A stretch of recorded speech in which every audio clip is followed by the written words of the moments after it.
Hello friends, my name is Nikhil, and today I'm going to tell you a story which will make you think. So, let's start.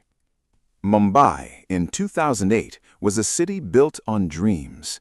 Every day, thousands of aspiring actors, models, writers, and filmmakers arrived hoping to make a name for themselves in India's booming entertainment industry. For many, the city offered opportunity. For others, it brought disappointment. And for a few, it became the setting of unimaginable tragedy.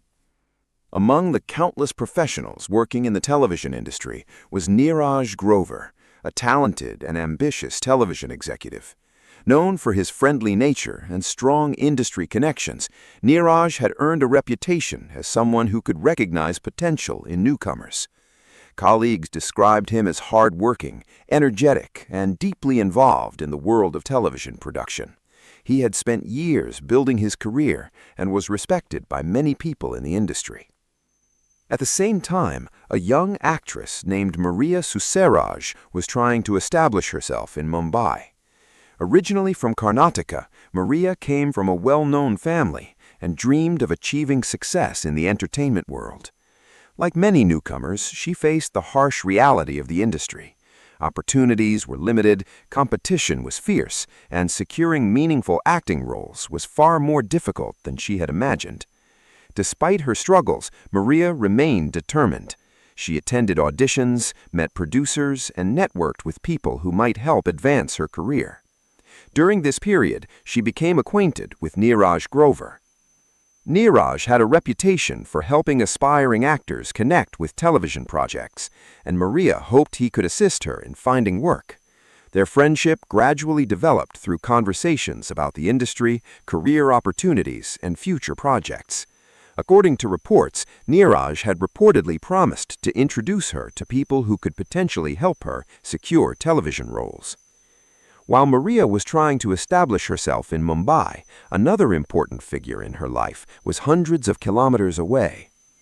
Emil Jerome Matthew was a young lieutenant serving in the Indian Navy. Handsome, disciplined, and confident, Emil had built a respectable career in the armed forces. He and Maria were in a serious relationship, and despite the distance created by their professional lives, they remained closely connected. However, maintaining a long-distance relationship was not always easy. Maria's efforts to establish herself in Mumbai required her to spend significant time networking with people in the entertainment industry. Emil, meanwhile, spent much of his time fulfilling his naval duties. The physical separation often created tension and misunderstandings. As months passed, Emil reportedly became increasingly concerned about Maria's interactions with certain people in Mumbai, including Neeraj Grover. Though there was no indication that anything criminal was about to occur, emotional tensions were quietly building beneath the surface. Neither Neeraj, Maria, nor Emil could have predicted how dramatically their lives were about to change. On morning of May 7, 2008, Mumbai was experiencing another ordinary day. Maria was staying at her apartment in Malad, a suburb located in the western part of the city. Like many aspiring actors, she viewed the apartment as a temporary stepping stone toward a bigger future. It was a place where auditions were discussed, scripts were read, and dreams were nurtured. That day, Neeraj Grover planned to visit Maria. According to later investigations, the purpose of the visit was related to career discussions and possible work opportunities. Neeraj had reportedly been helping Maria explore options within the television industry, and meetings between them were not unusual. Nothing about the visit appeared suspicious. Friends and colleagues had no reason to believe that this routine meeting would become one of the most infamous criminal cases in modern Indian entertainment history. As the day progressed, Neeraj arrived at Maria's apartment. Inside, the two reportedly spent time discussing her career prospects and future opportunities. Outside the apartment, life continued as normal. Neighbors went about their daily routines, traffic moved through Mumbai's crowded streets, television studios carried on with production schedules. But behind the closed doors of the apartment, events were unfolding that would soon attract national attention. Unbeknownst to Neeraj, another person was about to enter the picture. Emil Jerome had traveled to Mumbai. The naval officer had arrived unexpectedly, carrying with him growing concerns about their relationship with Maria. What happened after his arrival would later become the subject of intense media scrutiny, police investigations, courtroom arguments, and countless debates across the country. By the evening of May 7th, the lives of all three individuals had become permanently intertwined. And before the night was over, Neeraj Grover would disappear without a trace. His family would begin searching for answers. His friends would wonder why he had suddenly stopped responding to calls. Police officers would soon launch an investigation that would uncover a shocking sequence of events hidden behind the walls of a small Mumbai apartment. What began as a routine visit to discuss career opportunities was about to evolve into one of India's most disturbing and widely discussed murder cases. The truth, however, remained hidden for several days, and when it finally emerged, it would shock the entire nation. The events that unfolded inside Maria Susaraj's apartment on May 7, 2008, would later become the center of one of India's most shocking criminal investigations. While many details emerged through police investigations, witness statements, and court proceedings, the exact sequence of events inside the apartment remains known only to the people who were present that night. What is certain is that emotions, suspicion, and anger had been building for some time. Hundreds of kilometers away in Kochi, Lieutenant Emil Jerome Matthew had been struggling with growing doubts about his relationship with Maria. The distance between them had created insecurity and tension. According to later reports, Jerome became increasingly concerned about Maria's friendship with Neeraj Grover, the television executive who had been helping her navigate Mumbai's entertainment industry. The concerns gradually turned into suspicion. As days passed, Jerome reportedly found it difficult to ignore the thoughts that kept troubling him. Every phone call, every unanswered message, and every mention of Neeraj seemed to fuel his anxiety further. Eventually, those suspicions pushed him toward a decision that would change multiple lives forever. Jerome traveled to Mumbai. At the time, Maria was staying in her apartment in Malad. Earlier that day, Neeraj had arrived there to discuss professional opportunities and career-related matters. What appeared to be a routine meeting was unfolding inside the apartment, unaware that Jerome was on his way. As evening approached, Jerome reached the apartment. The atmosphere changed instantly. What happened next was reconstructed through subsequent investigations and statements presented during the case. Reports indicated that Jerome encountered Neeraj inside the apartment. The meeting was unexpected, emotional, and highly confrontational. An argument began. Voices were raised, accusations were exchanged. The confrontation quickly escalated beyond words. Instead of ending as a verbal dispute, the situation turned violent. A physical struggle broke out between the two men inside the apartment. The tension that had been building for weeks or perhaps months erupted in a matter of minutes. Investigators later concluded that during the altercation, Jerome attacked Neeraj with a knife. The attack proved fatal. When the violence ended, Neeraj Grover was dead. The realization of what had happened created an entirely new crisis inside the apartment. Moments earlier, the conflict had been driven by anger and emotion. Now, those present were confronted with the reality of a homicide. Outside, Mumbai continued its usual rhythm. People returned home from work, traffic crowded the streets, and television channels broadcast their nightly programming.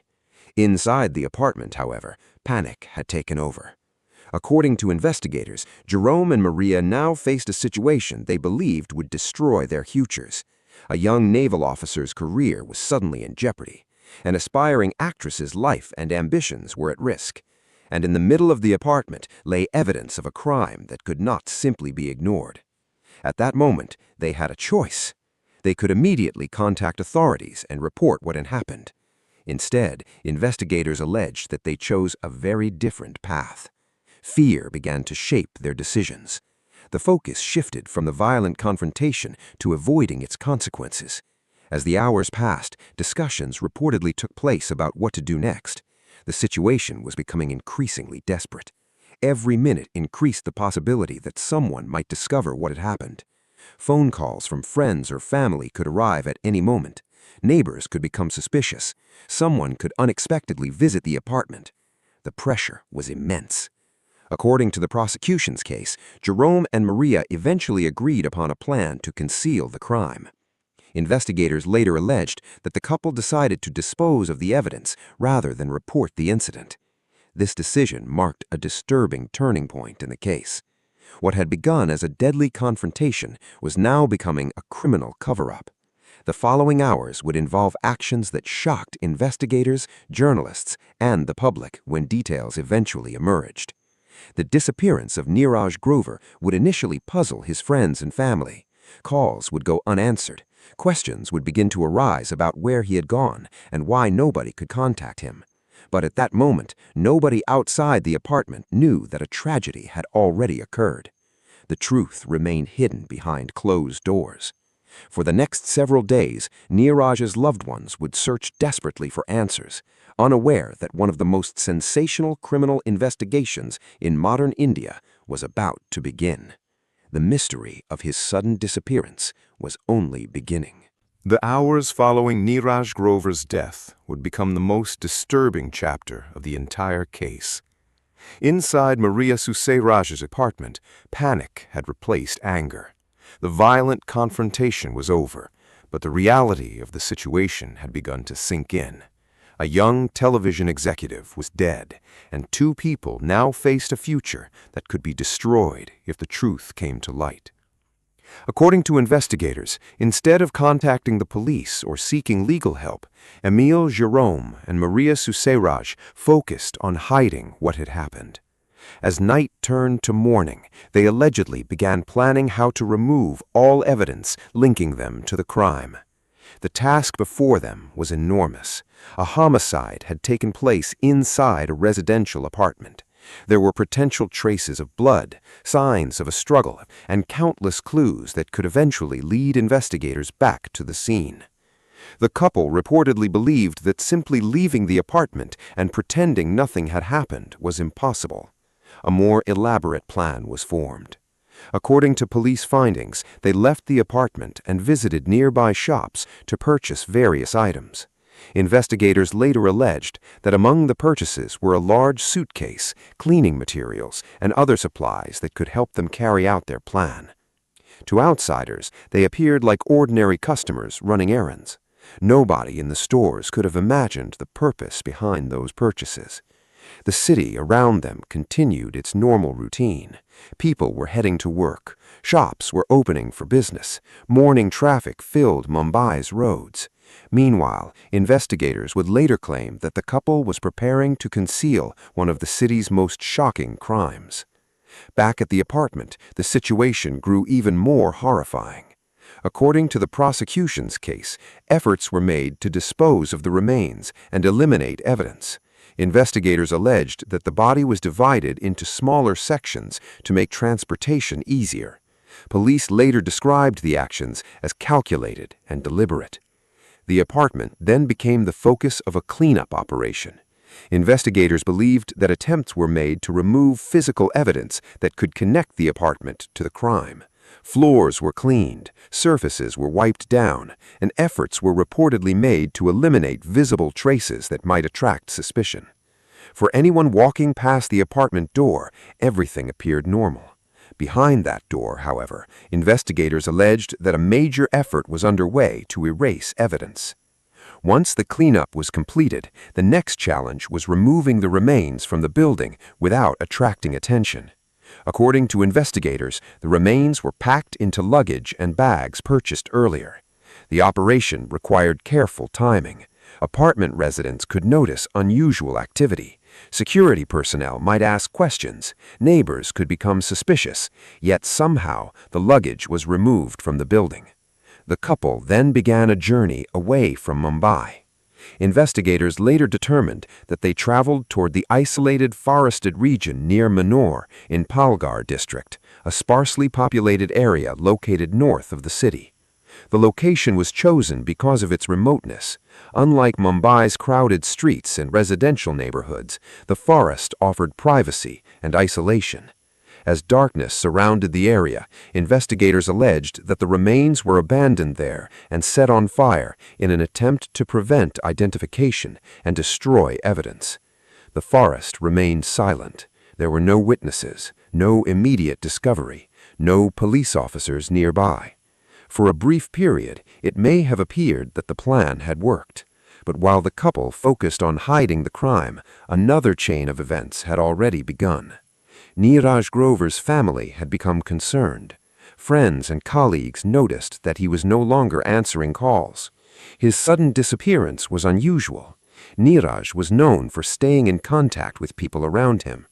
As hours turned to days, the lack of communication became increasingly alarming. Family members repeatedly tried to reach him. His phone remained unavailable. Messages went unanswered. Nobody knew where he was. Fear gradually replaced confusion. Eventually, a missing person complaint was filed with Mumbai police. At first, investigators treated the case as a disappearance. Adults sometimes vanished voluntarily. People occasionally traveled without informing relatives. There was no immediate evidence suggesting a crime. But experienced investigators quickly began reconstructing Neeraj's last known movements. They examined phone records, they interviewed friends and associates, they tracked his recent contacts. Piece by piece, they built a timeline. One fact soon became impossible to ignore. The last confirmed place Neeraj had visited before disappearing was Maria Susairaj's apartment in Malad. That discovery transformed the investigation. Detectives now had a crucial lead. What had happened inside that apartment on May 7th? Why had Neeraj never emerged? And why were the explanations surrounding his disappearance beginning to raise more questions than answers? As investigators prepared to question those connected to the apartment, the carefully constructed cover-up was about to face its greatest challenge. The truth had not yet been uncovered, but the police were getting closer with every passing day. As Mumbai police continued investigating Neeraj Grover's disappearance, the pressure on those connected to his final known whereabouts began to intensify. What had started as a missing persons case was rapidly evolving into something far more serious. Investigators had already established a crucial fact. Neeraj's last confirmed destination was Maria Susairaj's apartment in Malad. From that point onward, there was no verified evidence showing that he had ever left the building. For detectives, that detail was impossible to ignore. Teams of officers began interviewing friends, neighbors, colleagues, and everyone who interacted with Neeraj in the days before he vanished. They carefully examined phone records, call histories, and witness statements, searching for inconsistencies. As the investigation progressed, police attention increasingly focused on Maria. Initially, her explanations regarding Neeraj's visit raised questions among investigators. Detectives reportedly noticed contradictions and gaps in the timeline being presented. The more they investigated, the more suspicious the circumstances became. Days of questioning followed. Police officers repeatedly attempted to reconstruct the events of May 7, 2008, minute by minute. Where had Neeraj gone? Who had seen him last? Why had he suddenly disappeared without contacting anyone? What had happened inside the apartment? The questions kept coming. According to reports from the investigation, the mounting pressure eventually became overwhelming. During extensive questioning, Maria Susairaj's account began to change. Investigators later stated that she eventually disclosed critical information about the events surrounding Neeraj's disappearance. The case immediately took a dramatic turn. What had been treated as a missing persons investigation suddenly transformed into a homicide investigation. The revelation shocked even experienced officers. For days, Neeraj's family had desperately hoped he would be found alive. Now investigators were confronting the possibility that he had been dead almost from the moment he disappeared. But police needed evidence. A confession alone would not be enough. Investigators required physical proof to support what they were being told. The information provided during questioning led officers north of Mumbai toward the forested area near Manor in Palghar district. Police teams traveled to the remote location and began searching. The operation drew significant attention from law enforcement officials because investigators believed the area might contain crucial evidence linked to Neeraj's disappearance. After extensive searches, officers recovered human remains and other materials that investigators believed were connected to the crime. Forensic experts were called to assist in the recovery process. The discovery confirmed the worst fears of Neeraj's family. The young television executive who had disappeared days earlier was no longer missing. He was the victim of a homicide. The investigation now entered a completely different phase. With the discovery of evidence and the statements gathered during questioning, police moved swiftly. Both Maria Susairaj and Emil Jerome Matthew were taken into custody. The arrests immediately attracted nationwide attention. The case involved people from two very different worlds. One was an aspiring actress trying to establish herself in the entertainment industry. The other was a serving naval officer entrusted with significant responsibilities in the Indian Armed Forces. The combination of celebrity connections, a military officer, and the shocking allegations ensured that the story dominated news coverage. Television channels ran special reports around the clock. Newspapers carried front-page headlines. Talk shows debated every new development. Across India, people followed the case closely. Soon, the crime became widely known as the Malad murder case. What disturbed the public most was not only the killing itself, but also the allegations surrounding the efforts to conceal it. The details emerging from the investigation shocked viewers and readers alike. News reports described an incident that appeared to involve extreme measures taken after the homicide. The public reaction was intense. Many people struggled to understand how an ordinary dispute could allegedly escalate into such a tragic outcome. Meanwhile, investigators continued building their case. Forensic experts examined evidence. Witnesses were interviewed. Phone records and travel details were scrutinized. Every piece of information was carefully assembled to reconstruct what had happened. Eventually, the matter moved into the courtroom.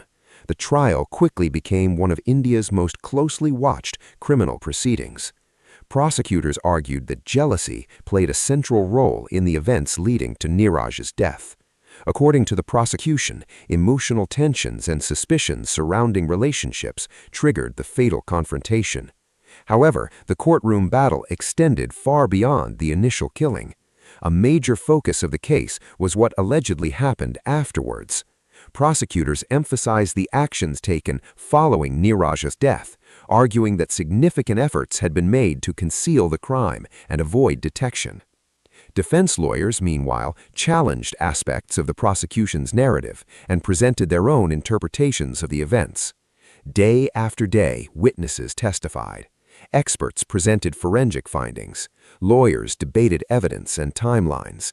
The proceedings attracted enormous media coverage. Outside the courtroom, reporters gathered each day, hoping to capture reactions from lawyers, family members, and investigators. Inside, judges examined one of the most sensational criminal cases in recent Indian history. For Neeraj Grover's family, however, the media attention meant little. They had already suffered an unimaginable loss. What they wanted most was answers. And after months of investigation and years of legal proceedings, the courts would soon deliver a verdict that would bring one chapter of the case to a close. But the judgment would also spark debate across the country, debate that continues even today. After years of investigation, courtroom arguments, witness testimonies, and relentless media attention, the Neeraj Grover case finally approached its conclusion. By the time the trial entered its final stages, the case had become one of the most discussed criminal proceedings in modern India. Every major development was reported by television channels, newspapers, and online publications. Public interest remained intense, and people across the country waited to learn how the court would ultimately judge the actions of those involved. For Neeraj Grover's family, however, the legal battle was never about headlines. It was about a son who had left home for what appeared to be a routine meeting and never returned. For more than 3 years, they had endured investigations, media coverage, and painful courtroom proceedings while trying to understand how their lives had been shattered so suddenly. Finally, in 2011, the court delivered its judgment. The verdict immediately sparked national debate. After examining the evidence and circumstances surrounding the case, the court concluded that Emile Jerome was responsible for causing Neeraj Grover's death. However, the court did not convict him of murder. Instead, Jerome was found guilty of culpable homicide not amounting to murder, a legal distinction that recognizes responsibility for causing death while concluding that the circumstances did not meet the legal requirements for a murder conviction. He was sentenced to 10 years in prison. The court determined that the fatal attack occurred during a sudden confrontation rather than as a pre-planned murder. At the same time, Maria Susaraj was not convicted for participating in the killing itself. The court found her guilty of destruction of evidence, concluding that she had assisted in actions taken after Neeraj's death to conceal the crime. She was sentenced to 3 years imprisonment. Because she had already spent a significant amount of time in custody during the legal proceedings, her sentence effectively meant she would not remain incarcerated for much longer. The judgments immediately generated strong reactions. Many members of the public were stunned. For years, media reports had focused on the disturbing allegations surrounding the concealment of the crime. As a result, many people had expected significantly harsher punishments. News channels invited legal experts, former police officers, and commentators to discuss the verdict. Debates erupted across the country. Some legal analysts argued that the court simply applied the law based on the evidence presented and the legal standards required for a murder conviction. Others believed the punishment did not adequately reflect the gravity of the case. Public opinion became deeply divided. For many people, the sentences felt surprisingly lenient when compared to the shocking details that had emerged during the investigation. Newspaper editorials questioned whether justice had truly been served. Television discussions continued for weeks after the verdict. But perhaps no one was more disappointed than Neeraj's family. Throughout the trial, they had hoped for a different outcome. The verdict left them with a profound sense of frustration and heartbreak. In interviews given after the judgment, family members expressed their belief that the punishment did not fully reflect the suffering they had endured. For them, the legal proceedings were never merely an academic debate about criminal law. It was deeply personal. Every court hearing reminded them of the son they had lost. Every headline reopened old wounds. Every legal argument forced them to relive a tragedy they desperately wished had never happened. Even after the trial ended, their struggle did not. The emotional impact of the crime remained long after the courtroom proceedings were over. Friends remembered Neeraj as a talented television professional whose life had been cut tragically short. Colleagues spoke about his ambitions and the future he had hoped to build within the entertainment industry. His family continued carrying the burden of a loss that could never truly be repaired. Meanwhile, the case itself became a permanent part of India's criminal history. More than a decade later, the name Neeraj Grover case still evokes memories of one of Mumbai's most shocking crimes. The case fascinated the public because it combined several elements rarely seen together: the glamour of the entertainment industry, a naval officer, jealousy, a violent confrontation, an attempted cover-up, and a lengthy courtroom battle. Yet beneath the sensational headlines lay a far simpler and far more tragic reality. A young man lost his life. A family lost a son. Multiple lives were permanently destroyed. The case continues to serve as a reminder of how quickly human emotions can spiral out of control when anger, jealousy, and fear overpower reason and responsibility. What began as a relationship conflict ultimately evolved into a tragedy that affected countless people and left a lasting scar on everyone connected to it.